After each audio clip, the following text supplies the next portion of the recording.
Hello good morning student, my name is Shubham Sen और आज हम पढ़ने वाले हैं 12th क्लास की जो फ्लेमिंगो बुक है उसमें जो 6 नंबर के हमारी पोएम है, ठीक है, उसका नाम है आंट जेनिफर, जो कि एड्रियन रिच के द्वारा क्या की गई है, राइट की गई है। आपके एग्जाम के पॉइंट ऑफ व्यू से बहुत ही ज्यादा इंपॉर्टेंट होने वाली है बच्चों, ठीक है। यदि आपको साइड आंसर नहीं आती है तो आपको ये जो वीडियो है बिगिनिंग से लेके एंड तक देखिए। मैं कंफर्म वीडियो दिलाता हूँ आपको कि ये जो पोएम है आपको बहुत ही अच्छे तरीके से समझ में आएगी, ठीक है। मैं आपको इस पोएम के अंदर सबसे पहले इसकी जो मेन स्पेलिंग्स है वो मैं आपको बताऊंगा, उसके बाद जो इसकी जो समरी है उसके बारे में बताऊंगा, साथ ही साथ आपको जो कॉन्ट्रास्ट है किस किस के बीच में, आंट और टाइगर के बीच, वो बताऊंगा, और उसके साथ ही साथ मैं आपको इसके अंदर इंपॉर्टेंट क्वेश्चन भी बताऊंगा, ठीक है। तो वीडियो को ज्यादा लंबा न करते हुए मैं आपको सबसे पहले जो इसकी इंपॉर्टेंट जो स्पेलिंग्स वो बता देता हूँ। इसकी जो सबसे पहले जो इंपॉर्टेंट स्पेलिंग है वो है डेनिजन्स। क्या है? डेनिजन्स। डेनिजन्स का मतलब होता है निवासी, जिसे हम हैबिटेंट भी बोलते हैं, ठीक है। साथ ही साथ होता है फ्लटरिंग। क्या होता है? फ्लटरिंग। फ्लटरिंग का मतलब होता है कांपना, जैसे हमारी जो उंगलियां कांपती हैं किसी काम को करते हुए, ठीक है, उसी के लिए यहाँ पे जो फ्लटरिंग यूज किया गया इसका मतलब होता है कांपना, ठीक है। साथ ही साथ है ओडियल्स। ओडियल्स का मतलब होता है हमारे यहाँ पे कठिन परीक्षाएं। हमारी लाइफ में जो भी जितनी भी क्या होती है कठिन कठिन जो भी सिचुएशंस होती है, ठीक है, हम उनको कैसे फेस करते हैं वो सारी की सारी हमारे लिए क्या है, एक परीक्षाएं हैं, ठीक है। साथ साथ आइवरी। आइवरी का मतलब होता है हाथीदांत। क्या होता है? आइवरी का मतलब हाथीदांत होता है, ठीक है। साथ साथ है निडल। निडल आप जानते हैं सुई को कहते हैं, किसे कहते हैं? सुई को, ठीक है। इसके बाद है स्लिक। स्लिक यानी होता है शालीन या भव्य। स्लिक यानी क्या होता है? शालीन या भव्य, ठीक है। इसके अलावा जो नेक्स्ट है हमारी वो है पैनल। पैनल यानी हम पर्दा होता है, पैनल को हम क्या बोलते हैं? पर्दा। पर्दे को साथ ही साथ तुम्हें याद रखना बेटा क्या बोलते हैं इसको? कर्टेन्स भी बोलते हैं। जो नेक्स्ट मीनिंग है हमारी वो है टेरिफाइड। टेरिफाइड का मतलब होता है भयभीत होना। क्या होता है बेटा वो? टेरिफाइड का मतलब होता है भयभीत होना। तो आपको समझ में आ गई होगी ये हमारी जो पोएम है उसकी इंपॉर्टेंट क्या है, ये मीनिंग है। क्योंकि जब आप एग्जाम देने जाओगे तो जब आप ट्रांसलेट करोगे हिंदी टू इंग्लिश तो आपको ये मीनिंग जो क्या बहुत ज्यादा जो हमारी स्पेलिंग से बहुत ज्यादा यूजफुल होने वाली है, ठीक है। अब मैं आपको इसकी समरी के बारे में बताता हूँ। जो पोएम है, ठीक है, पोएम का नाम है द आंट जेनिफर्स टाइगर्स, ठीक है। ये हमारी राइट की गई है किसके द्वारा? एड्रियन रिच के द्वारा, जो कि एक पोएटेस है, ठीक है।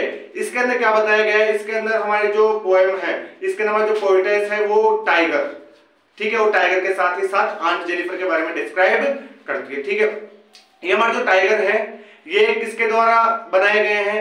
ये हमारे जो टाइगर है, हमारे जो आंट जेनिफर है उसके द्वारा क्रिएट किए गए हैं। किसके ऊपर किए गए हैं? ये पैनल के ऊपर, यानी एक पर्दे के ऊपर। और जो टाइगर इस प्रकार से बनाए गए हैं कि जो कि बड़े ही अट्रैक्टिव लगते हैं। इनका जो कलर है वो किसका लगता है? येलो कलर का, जो कि किसके साथ कंपेयर किया गया है? टोपाज के साथ। अब सर टोपाज क्या होता है? टोपाज एक पल होता है, पल यानी एक मोती सा होता है जिसका रंग कैसा होता है? येलो होता है। बहुत ही ज्यादा क्या होता है? वो चमकीला होता है। उसकी तरह इसका किसका लगता है कलर? हमारे टाइगर का। और वो ऐसा लगता है जैसे कि जंगल का क्या है, वो थोड़ा राजा सा है और वो किसी से भी क्या नहीं करता है, डरता नहीं है, ठीक है। वो बिल्कुल कॉन्फिडेंट है। कॉन्फिडेंट होने के साथ साथ क्या है, वो ब्रेवर है, करेजियस है, ठीक है, और वो किसी भी व्यक्ति से डरता नहीं है, ठीक है। साथ ही साथ हमारे जो है इसके अंदर आंट जेनिफर के बारे में बताया गया है। इसके अपोजिट के अंदर, अपोजिट में क्या बताया गया है कि हमारे जो आंट जेनिफर है, ठीक है, उनकी शादी एक मेल डोमिनेट किसमें हुई है? फैमिली में हुई है, ठीक है। उनका जो बिहेवियर है, उनके जो हस्बैंड का बिहेवियर, वो भी उनकी पत्नी जो है आंट जेनिफर उनके प्रति क्या नहीं है, सही नहीं है, ठीक है। और जो इनकी शादी है आंट जेनिफर की, वो उनके ऊपर एक बोझ बन गई है। इन्हें बिल्कुल उनकी जो फैमिली उसमें दब के रहना पड़ता है, क्योंकि इनकी शादी किसमें हुई है? मेल डोमिनेट फैमिली के अंदर, ठीक है। लेकिन हम ये जान सकते हैं कि ये क्या है? एक आर्टफुल लेडी। क्या है? एक आर्टफुल लेडी, जो कि पर्दे पे क्या करती है, क्रिएट करती है अलग अलग प्रकार के टाइगर। क्यों? क्योंकि रियली में तो क्या नहीं होती है, फ्री नहीं होती है, लेकिन ये अपने जो विचार हैं, जो भी इसके विचार है उनको क्या करती है, प्रकट करती है। किसके माध्यम से?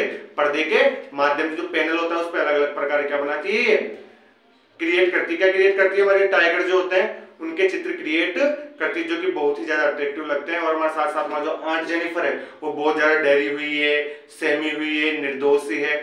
और इसमें यह भी बताया गया है पोएटेस के द्वारा कि जब क्या होगी, जो आंट जेनिफर है इसकी मृत्यु होगी उस समय भी क्या होगी, जो जितनी परेशानियां हैं वो भी उस समय भी इसको घेरी हुई होगी, ठीक है। तो ये हमारी समरी थी, आपको आई होप अच्छे तरीके समझ में आई होगी। अब हम कॉन्ट्रास्ट बताना चाहेंगे आपको। मैं अब आपको कॉन्ट्रास्ट बताऊंगा किस किस के बीच में, ये जो आंट है और ये टाइगर है। अब इनमें क्या क्या कॉन्ट्रास्ट है? देखो, टाइगर को बताया गया है हमारे यहाँ पे कॉन्फिडेंट। हमारा जो टाइगर है वो फुल कॉन्फिडेंस है, ठीक है, कॉन्फिडेंस है उसके अंदर। लेकिन इसी के अपोजिट हमारा जो आंट है उसे क्या बताया गया, बिल्कुल इनोसेंट बताया गया है। साथ ही साथ है हमारे टाइगर को करेजियस बताया गया है, वहीं हमारे जो आंट है उसको मीक बताया गया है, बिल्कुल भोली बताया गया है। सर मीक यानी क्या होता है, मीक यानी क्या होता है, भोला भाला, लेकिन यहाँ पे किसका होगा, भोली हो गया, इसका मतलब क्या होगा, भोली, ठीक है। नेक्स्ट जो है फियरलेस, ठीक है, हमारा टाइगर क्या है, बिना डरा हुआ है। लेकिन हमारा जो कौन है, आंट है, ये फ्राइटन है, बिल्कुल क्या हुई है, डरी हुई है, ठीक है। साथ ही साथ टिमिड यानी अपनी फैमिली के अंदर क्या हुई है, दबी हुई है, उसको अपना जो जीवन है दबावग्रस्त जीना पड़ता है। यानी कोई होती है ना फैमिली, जैसे उसमें डर डर के जीना पड़ता है, वैसे हमारी कौन जी रही है, आंट जेनिफर जी रही है, ठीक है। तो ये इसका कॉन्ट्रास्ट है किस किस के बीच में, आंट और टाइगर के बीच में, कि आंट तो इनोसेंट है, टाइगर क्या है, कॉन्फिडेंट है। साथ साथ ये मीक है हमारी आंट, और हमारा टाइगर क्या है, करेजियस है। साथ साथ जो फ्राइटन कौन है, हमारी आंट ने डरी हुई है, और हमारा जो कौन है, टाइगर, ये क्या है, एक फियरलेस है, ठीक है। हमारी जो आंट है वो टिमिड है, और साथ ही साथ हमारा जो कौन है, टाइगर, टाइगर क्या है, प्राउडफुल है, ठीक है। तो ये हमारी क्या थी, पोएम थी। अब मैं आपको इसके अंदर जो इसके इंपॉर्टेंट क्वेश्चन है वो बताना चाहूंगा, ठीक है, जो कि एग्जाम के पॉइंट ऑफ व्यू से बहुत ही ज्यादा क्या है, इंपॉर्टेंट है। कौन कौन से, सबसे फर्स्ट है what kind of lady aunt Jennifer, कि आंट जेनिफर किस प्रकार की लेडी थी। तो उसका मतलब क्या होगा, कौन थी, कैसी थी वो, टिमिड। टिमिड का मतलब होता है दबके रहने वाली, यानी परिवार में जो दबके रहती है वैसी लेडी कौन थी, हमारी आंट जेनिफर, ठीक है। दूसरा क्वेश्चन बन सकता है who is the poet of poem, या who is the poetess of poem. मैं आपको बताना चाहूंगा बेटा, देखो सबसे इंपॉर्टेंट थिंग है कि आपकी बुक है उसमें 6 पॉइंट्स है, ठीक है। उन 6 पोएम में से आपके 100% एक क्वेश्चन तो आएगा ही आएगा, किसी न किसी पोएम के जो है पोएट का नाम पूछेगा ही पूछेगा, कंफर्म है। अगर पोएट का नहीं पूछेगा तो क्या पूछेगा, पोएट का नाम देके आपको किसका पूछ लेगा, पोएम का नाम पूछ लेगा। तो आपको याद करना ही पड़ेगा, एक नंबर ये आपके बोनस का है, फ्री का है, ठीक है। तो आपको ये याद करना ही पड़ेगा। नेक्स्ट क्वेश्चन है पर्सनालिटी ऑफ आंट। आंट की पर्सनालिटी के बारे में पूछ सकता है कि आंट की पर्सनालिटी बताइए, तो आप क्या बताओगे कि वो टिमिड है, मीक है, फ्राइटन है, और क्या है, इनोसेंट बताई गई है। इसमें आ सकता है contrast between aunt and tiger, की डिफरेंस बताइए किस किस के बीच में, आंट और टाइगर के बीच में। तो आप बता सकते हो आराम से कि किस प्रकार से टाइगर को कैसे बताया गया, कॉन्फिडेंट, करेजियस, ठीक है। साथ साथ फियरलेस बताया गया है, फियरलेस के साथ साथ क्या बताया गया, उसको प्राउडफुल बताया गया है, जो कि कभी किसी से व्यक्ति से नहीं डरता है, वो क्या है, जंगल का निवासी है और आराम से चहलकदमी कर रहा है बिना किसी के डर से।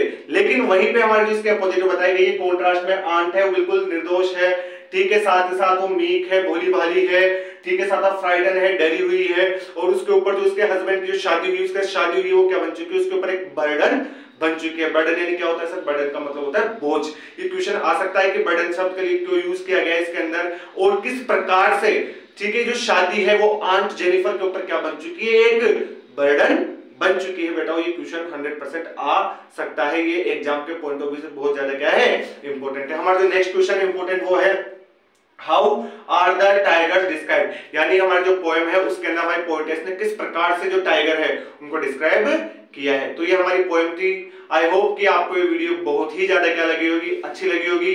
अगर ये आपको अच्छी लगी है तो कृपया करके आप चैनल को लाइक कीजिए, लाइक करने के साथ साथ जो है बेल आइकन है उसको क्लिक कीजिए, साथ ही साथ चैनल को सब्सक्राइब कीजिए। और मैं आपसे कहना चाहता हूं कि आप ज्यादा से ज्यादा क्या करें, इस वीडियो को शेयर करें, जिससे कि जो बच्चे इसको नहीं पढ़े हैं या जिन्हें समझ में नहीं आ रही है तो वो भी क्या कर सके, इसको सिंपल वे में समझ सके। Thank you all right.